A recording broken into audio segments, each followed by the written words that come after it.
안녕하세요. 운세풀이 사전 채널입니다. 이번 영상에서는 2025년 1월 주의해야 하는 내용을 살펴보겠습니다. 저희 채널을 구독하시면 다양한 운세풀이를 매일 무료로 보실 수 있습니다. 새해를 맞이하여 이루고 싶은 소망을 한 가지씩 적어주시면 함께 기원드리겠습니다. 1956년생 원숭이띠는 병신년의 기운을 타고난 사람들로 병화의 따뜻하고 활기찬 에너지와 신금의 정교하고 단단한 기운이 조화를 이루고 있습니다. 원숭이띠는 타고난 영리함과 재치, 문제 해결 능력이 뛰어난 성격으로 병화의 활력과 신금의 결단력이 더해져 도전적이고 진취적인 성향을 보입니다. 2025년 1월은 을미년 개미월로 목과 토의 기운이 강하게 작용하는 시기로 원숭이띠에게는 새로운 기회를 탐색하면서도 안정성과 신중함을 유지해야 하는 중요한 시기가 될 것입니다. 2025년 1월은 원숭이띠가 자신의 에너지를 효율적으로 활용하며 현실적인 목표를 설정해야 하는 시기입니다. 개미월의 목 기운은 원숭이띠에게 창의력과 새로운 아이디어를 제공하지만 동시에 지나친 낙관주의나 성급한 선택이 문제가 될 수 있습니다. 병화의 강렬한 에너지는 이러한 창의력을 더욱 부추길 수 있지만 신금의 기운을 통해 균형을 잡고 세부적인 계획을 세우는 것이 필요합니다. 이 시기에는 철저한 준비와 신중한 태도로 목표를 설정하고 한 걸음씩 나아가는 전략이 요구됩니다. 대인관계에서는 자신의 언행에 주의를 기울여야 합니다.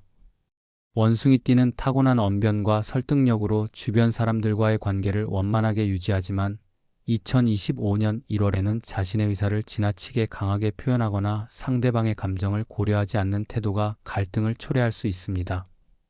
특히 가족이나 가까운 사람들과의 관계에서는 상호 존중과 협력을 기반으로 한 대화가 중요합니다. 상대방의 의견을 경청하고 자신의 생각을 부드럽고 명확하게 전달하며 필요한 경우 타협점을 찾아가는 자세가 갈등을 예방하고 관계를 더 단단하게 만드는 데 도움이 됩니다. 재물운에서는 안정적인 재정 관리가 필요합니다. 개미월의 토 기운은 재물의 보존과 축적에 유리하지만 목 기운의 확장성이 재정적인 변화를 유발할 가능성도 있습니다. 원숭이띠는 새로운 기회를 빠르게 감지하는 능력이 뛰어나지만 2025년 1월에는 큰 투자나 재정적 모험을 피하고 기존 자산을 보호하는 데 초점을 맞추는 것이 좋습니다. 특히 충동적인 소비나 계획되지 않은 지출을 삼가고 재정적 결정을 내릴 때는 충분한 검토와 전문가의 조언을 받는 것이 현명합니다. 이 시기에는 장기적인 관점에서 재정 전략을 세우고 예기치 못한 상황에 대비한 비상 자금을 마련하는 것이 필요합니다. 건강 관리도 중요한 시기가 될 것입니다. 겨울철의 차가운 기운과 개미월의 토 기운이 결합되어 관절, 소화기 건강, 그리고 신체 에너지의 균형에 영향을 미칠 수 있습니다. 원숭이띠는 평소 활동적이고 건강한 성향을 가지고 있지만 이 시기에는 과로를 피하고 충분한 휴식을 취하며 몸의 온도를 유지하는 것이 중요합니다. 따뜻한 음식을 섭취하고 가벼운 운동을 통해 신체의 활력을 유지하며 스트레스를 관리하기 위해 명상이나 조용한 취미 활동을 통해 마음의 안정을 찾는 것도 큰 도움이 될 것입니다. 사회적 활동에서는 과도한 책임감과 지나친 개입을 경계해야 합니다. 원숭이띠는 타고난 재치와 추진력으로 인해 많은 사람들에게 신뢰를 받는 경우가 많지만 2025년 1월에는 자신의 한계를 명확히 인식하고 필요할 경우 도움을 요청하거나 책임을 분담하는 태도가 필요합니다.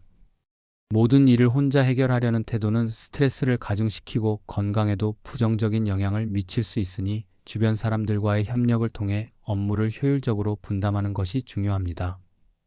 또한 새로운 인연보다는 기존의 관계를 유지하고 강화하는 데 집중하는 것이 더 유리할 것입니다. 감정적으로는 내면의 안정을 유지하고 스트레스를 해소하는 데 신경 써야 합니다. 원숭이띠는 외부 환경에 민감하게 반응하는 성향이 있으므로 과도한 스트레스를 느끼거나 부정적인 감정을 억누르지 않도록 주의해야 합니다. 자신의 감정을 솔직히 인정하고 필요할 경우 신뢰할 수 있는 사람들과 대화를 통해 마음의 부담을 덜어내는 것이 중요합니다. 내면의 안정감을 유지하는 것이 외부의 도전에 슬기롭게 대처할 수 있는 기반이 될 것입니다. 결론적으로 1956년생 원숭이띠는 2025년 1월에 자신의 강점인 재치와 창의력을 발휘하면서도 신중함과 균형을 유지해야 합니다. 재물, 건강, 대인관계에서 균형을 찾고 내면의 평화와 외적인 성취를 동시에 추구한다면 이 시기를 성공적으로 넘길 수 있을 것입니다. 새로운 가능성을 탐색하며 안정적인 기반을 다지는 것이 앞으로의 성과를 위한 중요한 밑거름이 될 것입니다.